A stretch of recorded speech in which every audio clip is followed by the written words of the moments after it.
የሐዋርያው የጳውሎስ መልእክት ወደ ሮሜ ሰዎች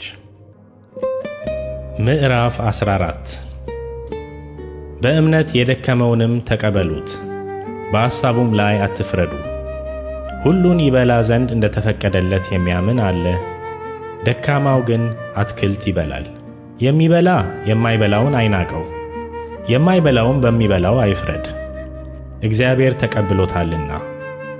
አንተ በሌላው ሎሌ የምትፈርድ ማን ነህ?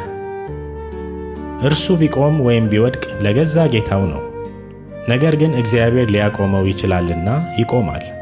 ይህ ሰው አንድ ቀን ከሌላ ቀን እንዲሻል ያስባል፣ ያ ግን ቀን ሁሉ አንድ እንደሆነ ያስባል። እያንዳንዱ በገዛ አእምሮው አጥብቆ ይረዳ። ቀንን የሚያከብር ለጌታ ብሎ ያከብራል፣ የሚበላም እግዚአብሔርን ያመሰግናልና ለጌታ ብሎ ይበላል። የማይበላም ለጌታ ብሎ አይበላም፣ እግዚአብሔርንም ያመሰግናል። ከእኛ አንድ ስንኳ ለራሱ የሚኖር የለምና ለራሱም የሚሞት የለም። በሕይወት ሆነን ብንኖር ለጌታ እንኖራለንና ብንሞትም ለጌታ እንሞታለን።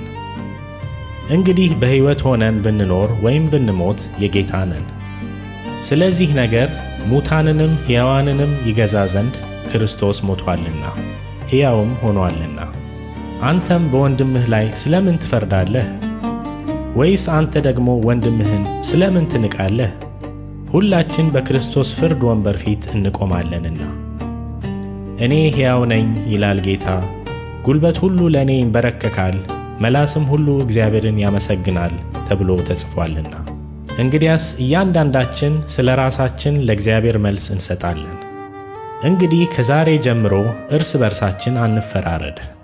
ይልቁን ግን ለወንድም እንቅፋትን ወይም ማሰናከያን ማንም እንዳያኖርበት ይህን ቁረጡ።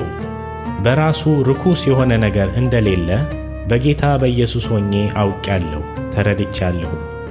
ነገር ግን ምንም ርኩስ እንዲሆን ለሚቆጥር ለእርሱ ርኩስ ነው። ወንድምህንም በመብል ምክንያት የምታሳዝን ከሆንክ እንግዲህ በፍቅር አልተመላለስክም። ክርስቶስ ስለ እርሱ የሞተለትን እርሱን በመብልህ አታጥፋው። እንግዲህ ለእናንተ ያለው መልካም ነገር አይሰደብ። የእግዚአብሔር መንግሥት ጽድቅና ሰላም በመንፈስ ቅዱስም የሆነ ደስታ ናት እንጂ መብልና መጠጥ አይደለችምና።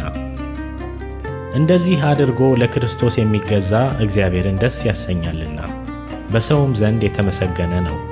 እንግዲያስ ሰላም የሚቆምበትን እርስ በርሳችንም የምንታነጽበትን እንከተል።